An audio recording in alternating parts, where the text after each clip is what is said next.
السلام علیکم دوستوں، امید آپ سب لوگ خیریت سے ہوں گے۔ دوستوں، آج کل ٹرینڈ چلا ہوا ہے کہ پاکستان کے اندر، پوری دنیا کی بات نہیں کرتا، پاکستان کے اندر یہ ٹرینڈ ہے کہ جی اسرائیلی مصنوعات کو بائیکاٹ کیا جائے، اور اس میں بھی جو ہے کوکو کولا اور پیپسی کا نام آتا ہے کہ اس کو جو ہے وہ فلسطین کے حق میں چھوڑ دیا جائے۔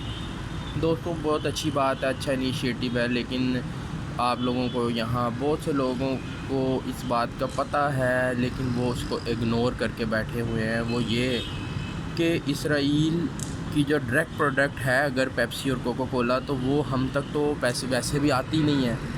ہمارے یہاں تو سارا 2 نمبر مٹیریل بنتا ہے، تو اگر آپ بائیکاٹ کر بھی دیں گے تو اس سے اسرائیل کو کوئی زیادہ فرق نہیں پڑنے والا، کیونکہ میں بھی لیس دین 10% ہی اوریجنل کوکو کولا، پیپسی، سپرائٹ آپ کو ملے گی پاکستان میں، نہیں تو سارا 2 نمبر ہی ہے۔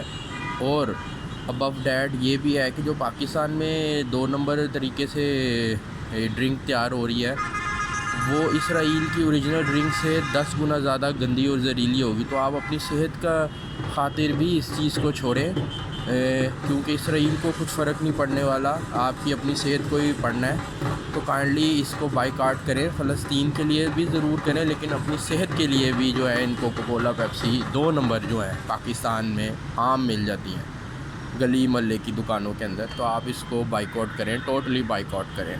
شکریہ جی، اللہ حافظ۔